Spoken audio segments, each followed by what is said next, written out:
Hello and welcome back, and today I'm going to talk about the subject of cryptocurrency, Chia, Bitcoin of course, its effects on the hard drive and SSD market, and finally where you with a NAS server may or may not be able to get involved.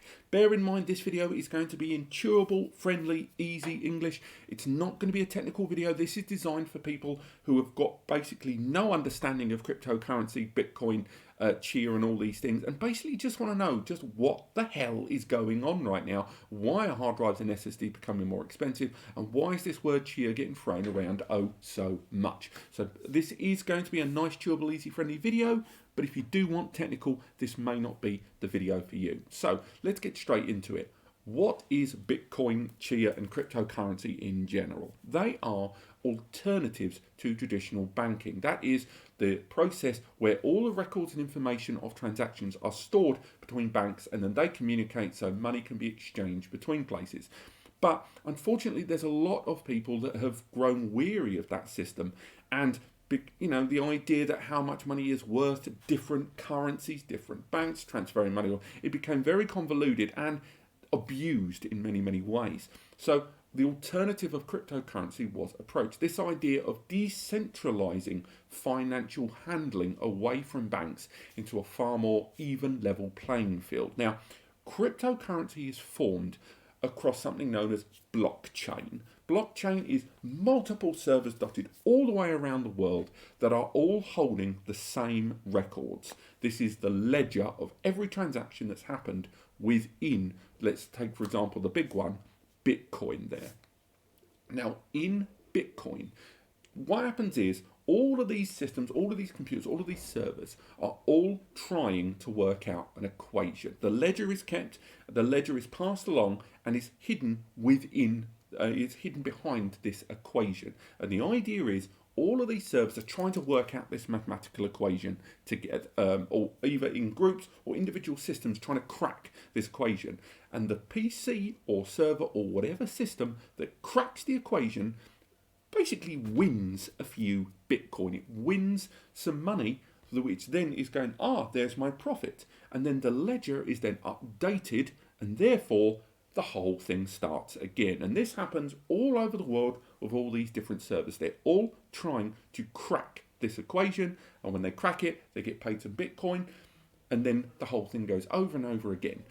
It may seem very convoluted, but it allows the ledger to be in no one place at any time, and therefore completely removes centralized control of it. Seems like a good idea, right?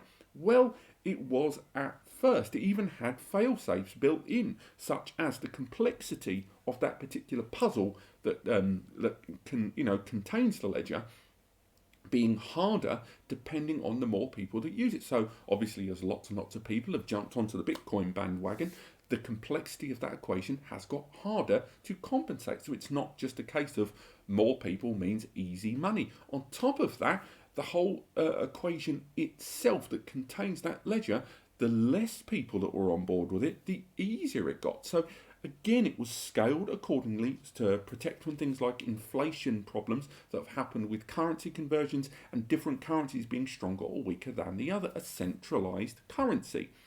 However, there have been negatives, which I'm sure you're aware.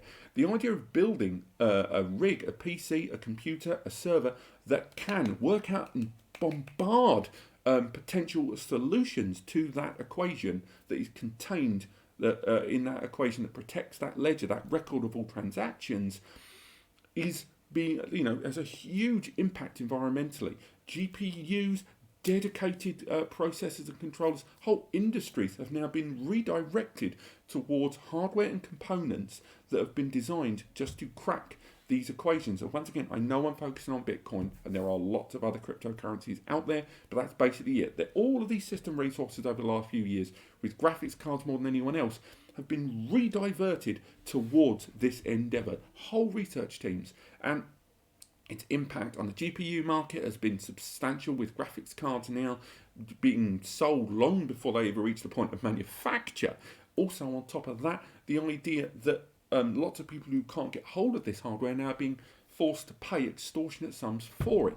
Ultimately, blockchain as a whole, and definitely Bitcoin more than any other, ended up being a bit self-defeated. It's originally something that was meant to take away power from corporations like banking institutions to create a decentralized finance system, and is now being capitalized upon by businesses and by people with more money that can buy a bigger service that can improve their likelihood of making more money out of it. If anything, it has now gone full circle and ruined itself. And this is where we move on to Chia. Chia as a cryptocurrency is from the same guy that brought us BitTorrent. It is an alternative to everything we've discussed so far, moving away from the intense environmental problems of GPU cards and moving away from high-end power computers that ultimately, at the moment, they're saying Bitcoin on its own is utilizing more power and consuming more power than some small countries.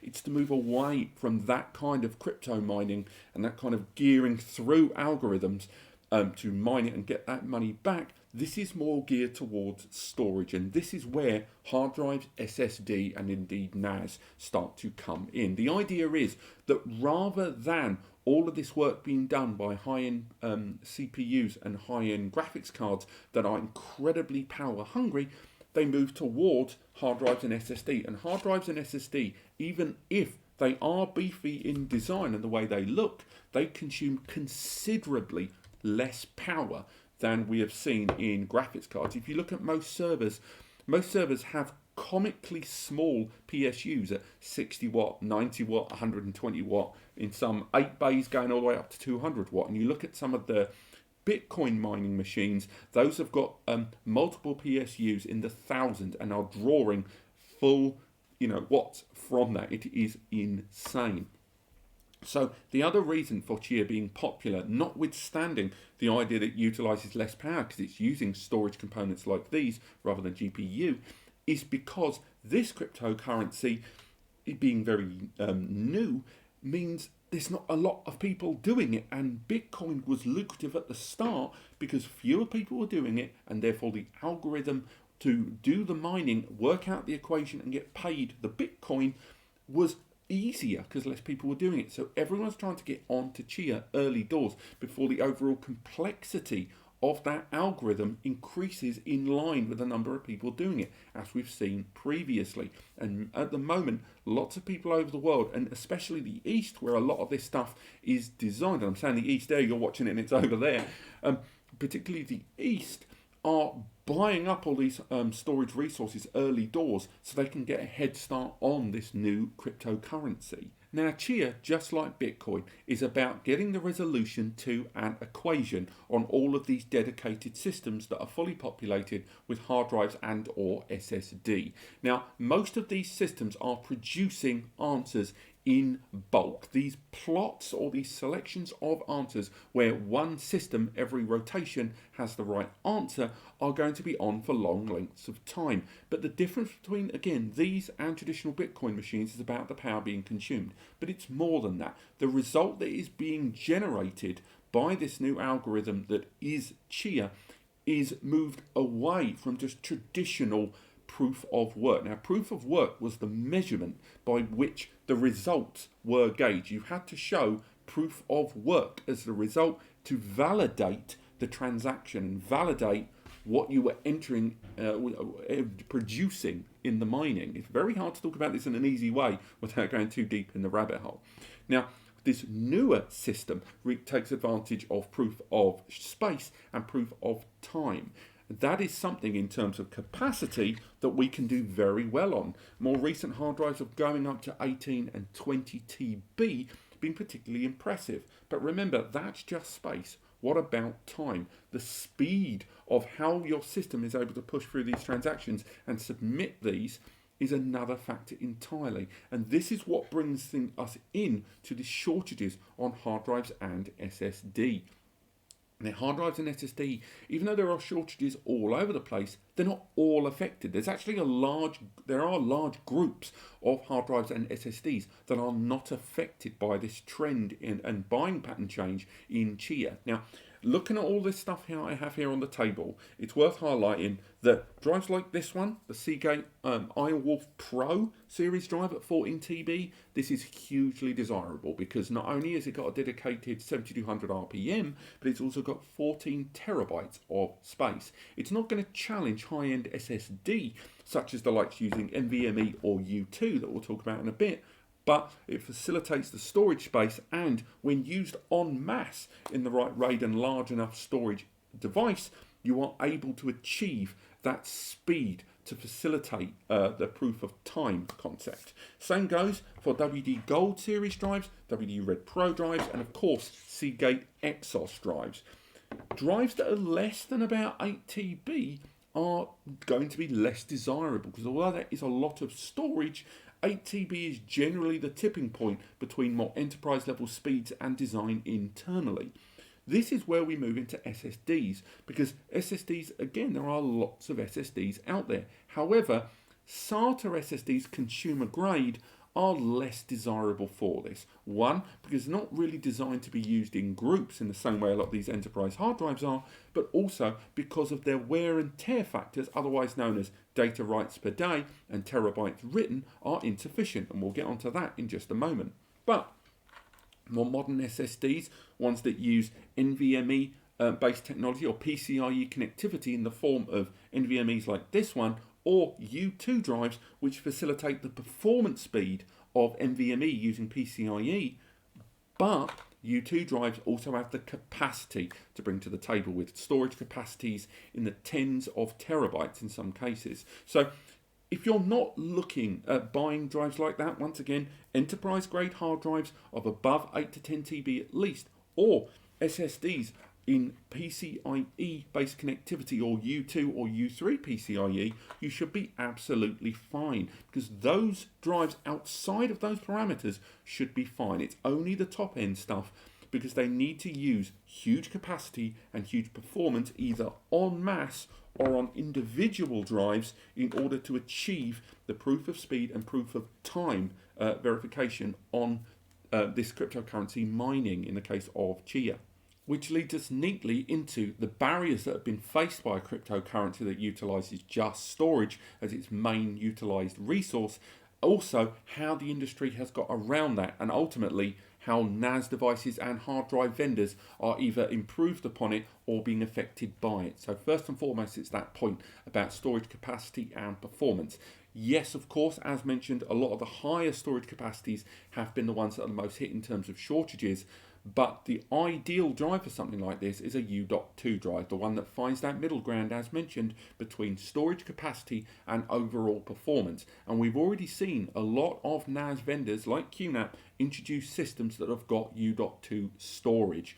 When these devices arrive on the market, these ones like the FU series from them or the TS973AX, these are systems that have combination hard drive and SSD bays, and these are the ones that become very, very desirable for those looking at utilizing a NAS for this endeavor. The next thing, of course, is power utilization, because a lot of people need to balance the money they're going to return from this versus the amount of resources being used. That was the biggest problem with utilizing GPU power and rigs based around those, and ISEC little controller chips there that allowed Bitcoin mining to be in any way profitable.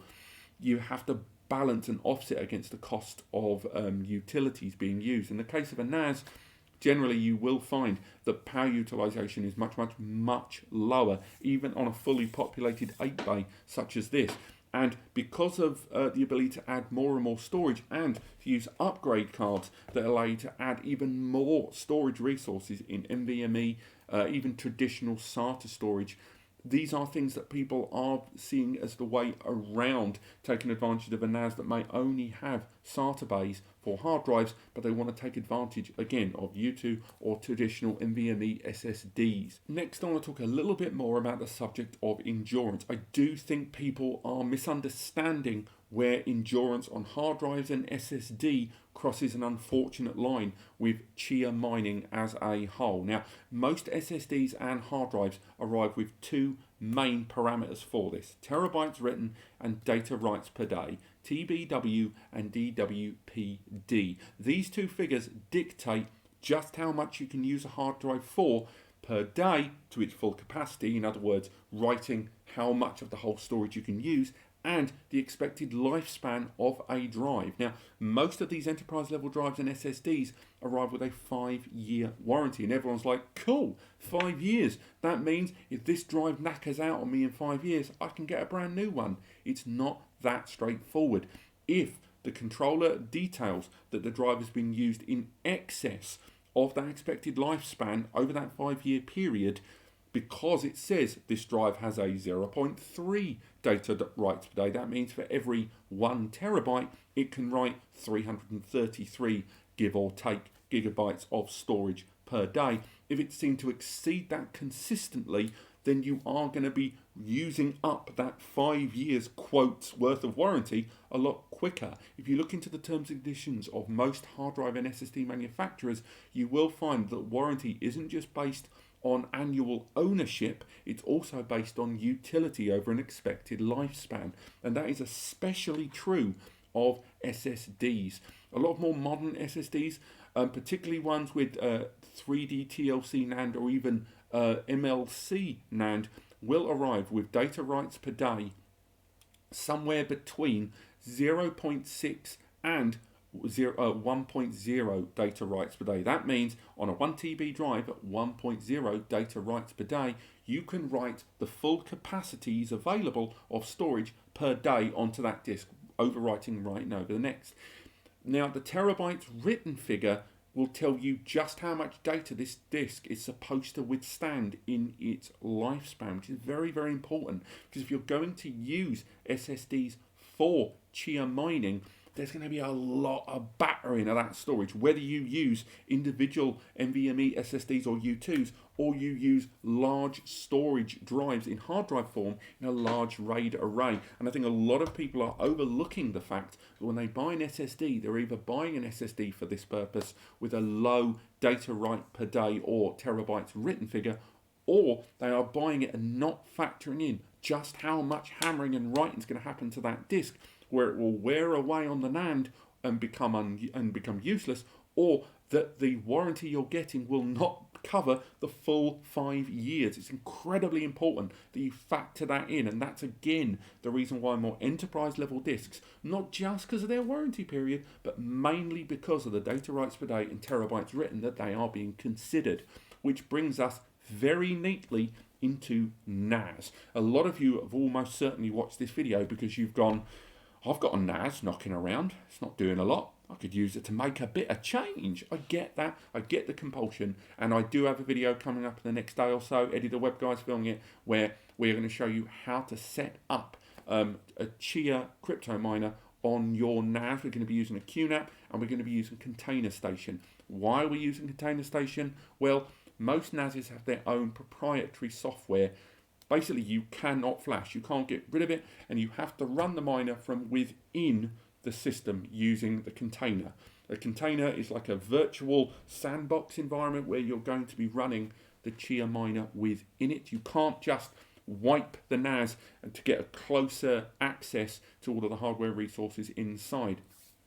The profitability of this, I can't tell you. I can tell you right now that the power consumption will be very, very low, but the overall return on investment, ROI, I'm not sure. And I think that leads us quite neatly into Chia NAS storage, good or bad. If there's one main thing I want you to take from this video, is I am ambivalent as hell on the whole subject of Chia and cryptocurrency mining right now with storage. On the one hand, cryptocurrency is going to exist in one way or another, and it's good it's being moved onto a system where it's more environmentally friendly.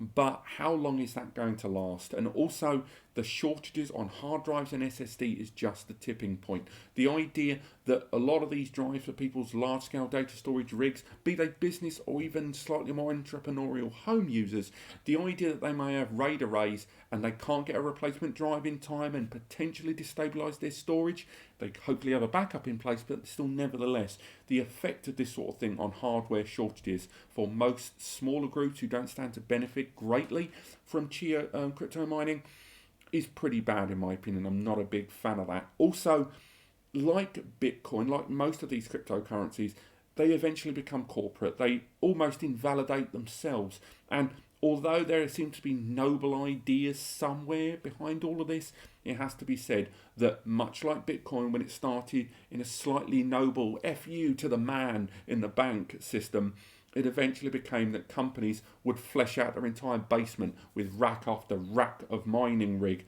and therefore removing any kind of possibility of this being in any way viable or useful to the everyman. And I think this, unfortunately, is going to go that way. And I think a number of you that rely on storage for your business, for your own personal stuff, are going to suffer for this. I think a number of you that are looking at this as an alternative where you have a NAS at home and you're not using all the storage and you've got it on 24/7 and you're thinking, do you know what, let's make that thing make a bit of coin. I get it, I can get the compulsion, set up a container and try it out for yourself. But whether I think this is a viable long-term option, I'm not sure. And I think we also, I say we, I mean all of us, are all too often overlooking one of the biggest problems that cryptocurrency as a whole has had on the hardware industry. And that is that this makes manufacturers, it makes brands, it basically makes those that come up with the hardware for us change their R&D, change their direction and their focus. Classic example being GPU manufacturers. I get it. There was a time when it was all video editors and games players, and GPU cards were turning a decent enough profit, but they were looking at console manufacturers and going, oh, I'd love a bit of that. And when suddenly cryptocurrency and the way it was mined exploded, these brands, Nvidia and more, made a huge profit from this. But the development of technology, be it for those ASICs, be it for graphics cards, be it for all of this stuff, suddenly eschewed, and all that R&D moved towards mining, where it could have gone to other things, maybe not gaming and something ignoble like that, but it could have gone to slightly more society profitable ways. And I think as good as this idea is, I think it stands to be corrupted overall. And I think maybe jump on board, make a bit of cash if you want, but I wouldn't rely on this long term. If you're already involved in cryptocurrency and Bitcoin and you're listening to me thinking, my God, you're pious. I get it. I totally get it. I'm scared of the unknown. But don't switch from Bitcoin. Don't switch from any of those crypto coins that you're already running and invested into. Changing midstream now is not going to benefit you. Run them simultaneously, sure, but don't move away, because I do think, as far as cryptocurrency is concerned, Chia has still yet to prove itself overall. And this is not a crypto channel. I'm just talking to you guys out there that may have a NAS knocking around and you feel like you want to do something with it and maybe see where this is going to go. But do stay tuned for the overview of how we're going to show you how to set up a Chia miner on your NAS utilizing container station on the QNAP. Again, look at it, but know what you're doing before you go any further. I hope you found this video helpful. Once again, I've tried to keep this as chewable and easy as possible, because this is a big old subject. If you want to learn more, quick Google search. There are bigger, better, more detailed videos than this. Thank you so much for watching. I hope you've enjoyed this video. I know I enjoyed banging on about this. Looking at me getting on my soapbox. Click like if you've enjoyed the video and subscribe to learn more, and visit the links in the description if you're looking for the right data storage solution for you, or you need a helping hand to choose the right storage solution for home or business. Free advice section, help you every step of the way. Not looking for profit. It's just done for fun. Let me know and I will see you next time.